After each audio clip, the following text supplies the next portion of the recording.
Illumination Publishers presents Mighty Man of God, A Return to the Glory of Manhood by author Sam Laing. Chapter 15, Fruitfulness. We begin this chapter with the provisions God bestows upon the godly man for battle, as outlined in Psalm 18:32-35. It is God who arms me with strength and makes my way perfect. He makes my feet like the feet of a deer. He enables me to stand on the heights. He trains my hands for battle. My arms can bend a bow of bronze. You give me your shield of victory, and your right hand sustains me. You stoop down to make me great. Wow, we serve an awesome God. Men, we are at war. We are in a conflict far more significant than any battle David's mighty men ever fought. At stake is not earthly territory or money or power or wealth or any of the other things for which the countless wars of history have been waged. We are in a battle for the souls of men. We are seeking to win men and women away from their allegiance to this world and bring them to heaven. Every disciple is a soldier in this war, and every one of us must do our part, as Paul taught in 2 Corinthians 10, verses 3-5, which read, "For though we live in the world, we do not wage war as the world does. The weapons we fight with are not the weapons of the world. On the contrary, they have divine power to demolish strongholds. We demolish arguments and every pretension that sets itself up against the knowledge of God, and we take captive every thought to make it obedient to Christ." This discipline of fortitude is embodied in the title, The Warrior Spirit. If we are to win this war, we must awaken the warrior spirit within the men of God's kingdom. For too long, the men of the church have been complacent while the battle raged around them. It is time we woke up. It is time that we put on our armor, took up our shields, grasped our swords, and went forth to do battle. It will take courage. It has always taken courage to reach out to people, to share our faith with them. We risk being misunderstood, rejected, criticized, and persecuted, but there is no other way. Paul said that he was willing to become all things to all men that he might save souls.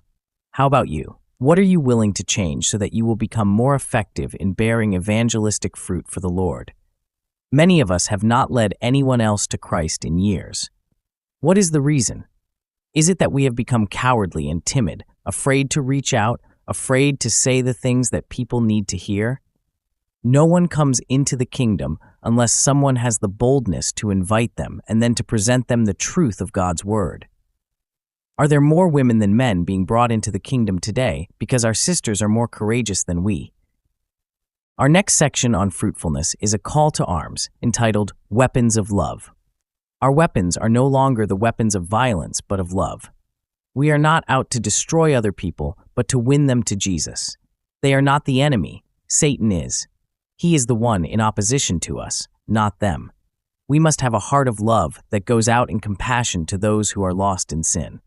Only when others see the depth of our love will they listen to our words. I want to challenge you as a man and a brother to awaken within you the spirit of the warrior and get into the fight to win others to Jesus. I especially want to encourage you to reach out to other men. Too long have the sisters led the way in converting other women. When we read the story of the early church in the book of Acts, we sense that the numbers of men grew just as rapidly as did the numbers of women. Sadly, it is not that way today. The reason is not because men in our time are less open.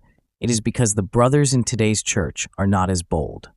One of the primary reasons that we are not fruitful is because we are not respected by men of the world.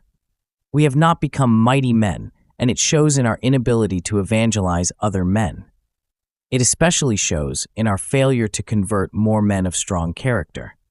Men outside of God's kingdom are looking for men worthy of respect, men that they can confidently follow. If they see in our lives the qualities of manhood exemplified by Jesus and the great heroes of the Bible, they will be much more likely to listen to us as we share our faith with them. But if they see in our lives a lack of masculinity, a weak character, or a mediocre example, they will not give ear to our message. It is only when the men of God's kingdom rise up and become true mighty men that we will see the floodgates open and large numbers of men become disciples. It is time to pick up the sword of the Spirit and go into battle. It is time to go out on a mission far more important than those of David's mighty men. It is time to obey our commanding officer who said, "Go and make disciples of all nations." Matthew 28:19. This was Jesus' final earthly command to his church, and it is still his great purpose for his kingdom today. This was the preoccupation of his mind, heart, and life, and it is what he wants his disciples to be all about now. As we conclude chapter 15, let us remember that the spiritual war is far from over. You need to become a warrior again. You need to once again smell the smoke of the battle and hear the cries of the wounded. You need to strive in the battle with such energy that you fall exhausted at the end of the day with your hand frozen to the sword. You need to feel once again in your soul the satisfaction of knowing you have been courageous, that you have done your best, that you have given your all. You need to once again experience the thrill and exaltation of victory, the victory of a soul saved and a man's life redeemed. Then you will fulfill the purpose for which Jesus brought you into his army, that you might go forth to battle as a soldier, fight the good fight, and come home to rest one day, receiving your crown of glory. Then you will know what it really means to be a mighty man of God. Mighty Man of God audiobook. Copyright 2025 Illumination Publishers, all rights reserved.